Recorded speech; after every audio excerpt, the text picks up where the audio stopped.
Welcome back po sa aking munting channel. Ako po si Mr. Ukol para magbigay ng tips at giya para sa araw po ng linggo, April 21, 2024. Ganun pa rin po, manipis ang lineup natin. 7 races pa rin tayo. Medyo may llamado, may dihado naman konti ito. Pero sana manalo yung dihado natin. Bagong lahat, shoutout tayo. Adelio Kalingo. Binabati niya si Sir Adel, Egay, Sir Leo of Samson OTB. Binabati ni Maria Leonora ng taga-barangay Kabayanan, San Juan City, ang Balyena family at Reyes family. Shoutout sa inyo lahat dyan. Shoutout kay Felix Beltran at kay Kagawad Noneng. Shoutout din po kay Sir Gilbert Lumuntad at kay Sir RB Borja.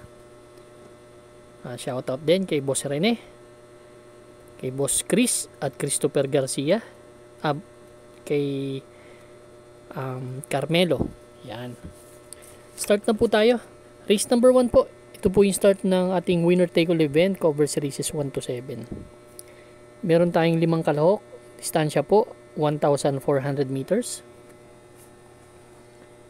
Timpilra ko na 5 split placers lang tong grupo na to. Medyo mababang grupo. Pero gustong gusto ko yung number 3, si Apo ni Maria. Actually si Apo ni Maria kasi mas matataas ang grupong tinalo nito kaysa dito sa mga kalaban niya. Yun ang basa ko dito.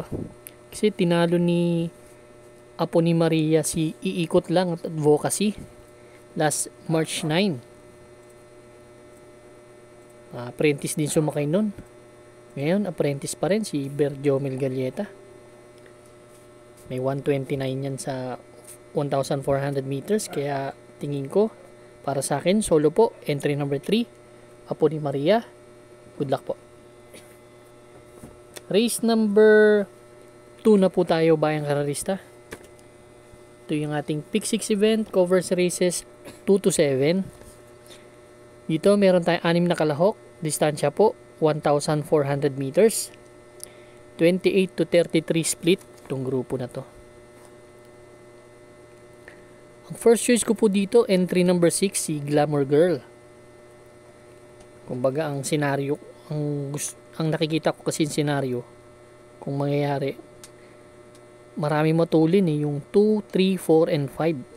So si Glamour Girl,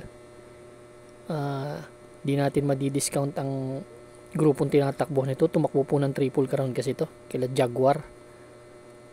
Although hindi tumakbo pero yun ang grupo niyan, kaya mataas ang grupong tinatakbo nito. Deremating kabayo po, ganda ng post position.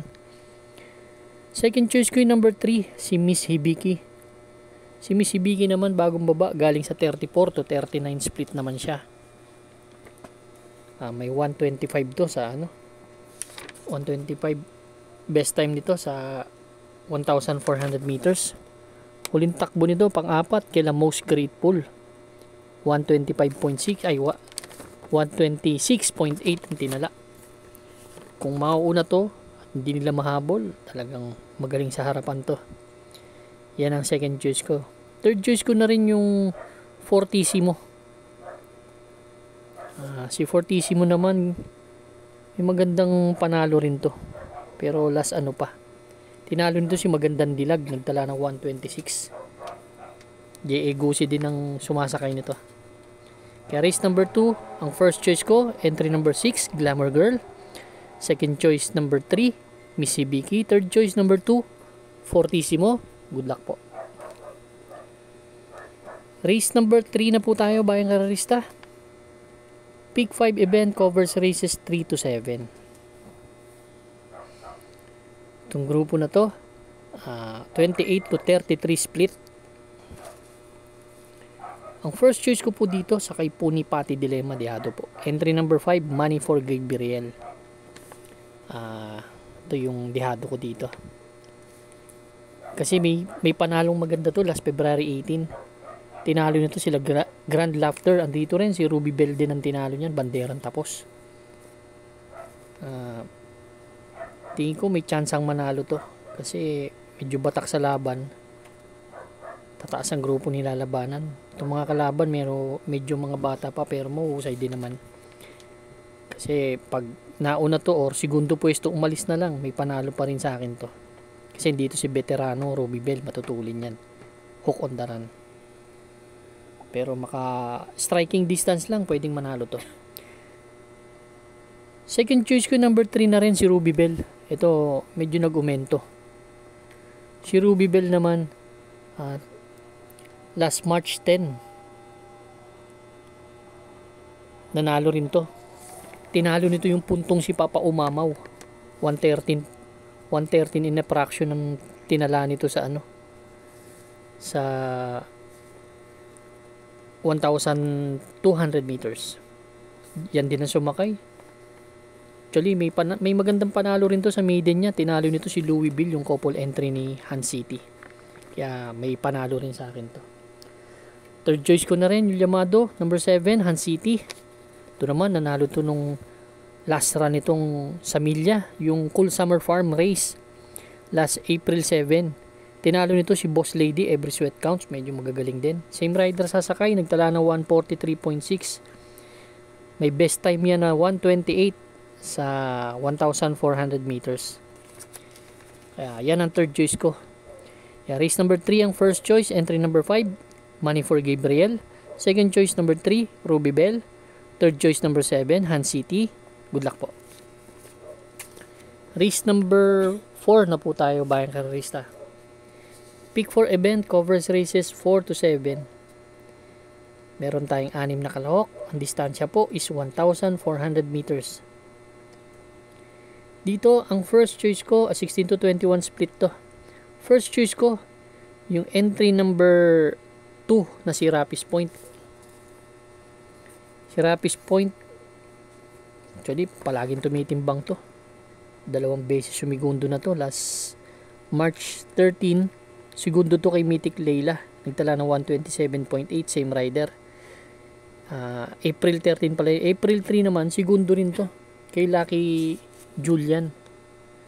Kaya yun pa rin ang hinete. Kaya batak sa laban tong kabayo na to. May tulin, pwedeng siya na mauna. Kaya ng first choice ko. Second choice ko yung mabigat, matinding kalaban niya. Tingin ko itong number 5. Number 5 na si I'll Be There. Tumimbang na nakaraan to. Segundo dumating to kay Ombre. Nagtala ng 129.2.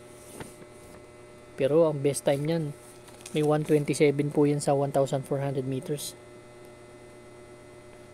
Kaya tingin ko malakas rin yung mati to. Pag ito nakasunod ng medyo maaga-aga, malaking chance ang manalo. Kaya race number 4 ang first choice. Number 2, Rapis Point.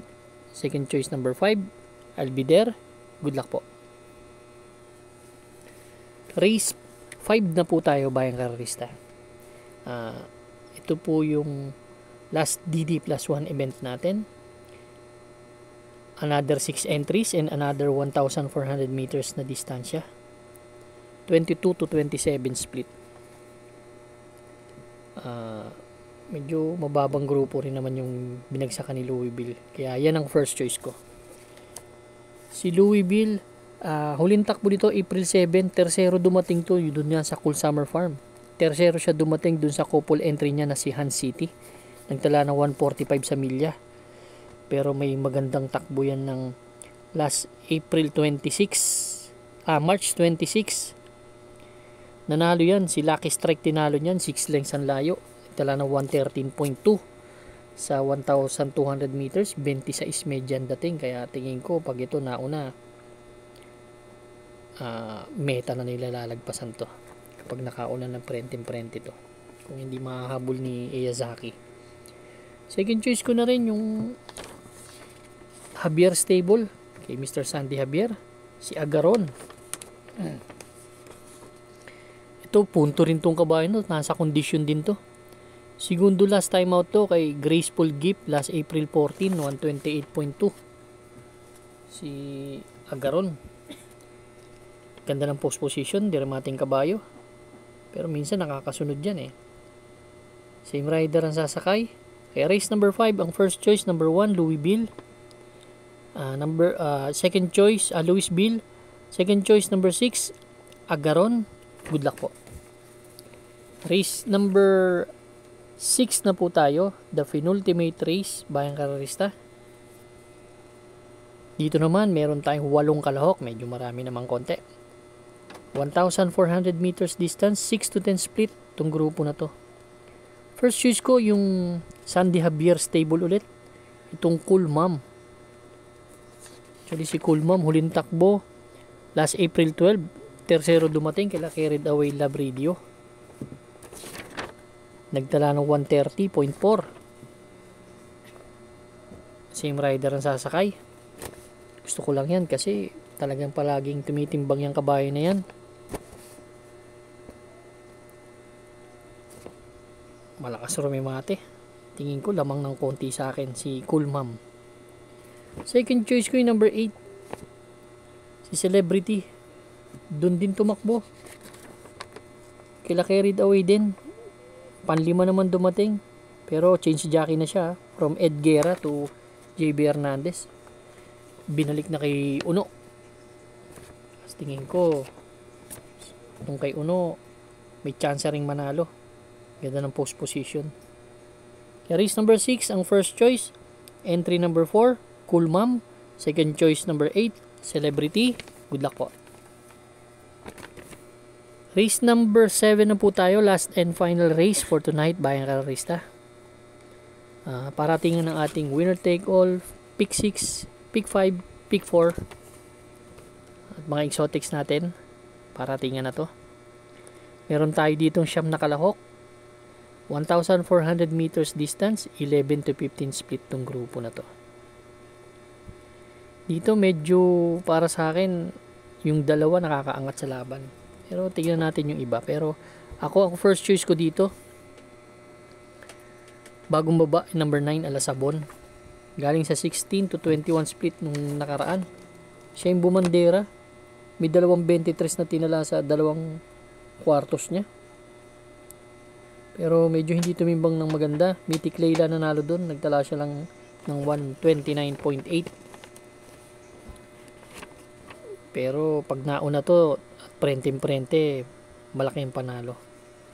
Second choice ko number 7, Snow White. Ito naman galing sa 2 sunod na segundo naman si Snow White. Last April 12, segundo to kay Tool of Choice. Galing din ang kinalaban ha. Tala na 128 in a fraction. Kaya tingin ko ito yung matinding kalaban ni Alasabon. Pag medyo malut siya ng konti si Alasabon, may humabol kay Alasabon. Kaya race number 7. First choice, entry number 9, Alasabon. Second choice, number 7, Snow White. Good luck po, Bayang Karerista. Maraming salamat po sa inyong lahat sa walang sawang pagtakilik sa aking munting channel. And stay safe.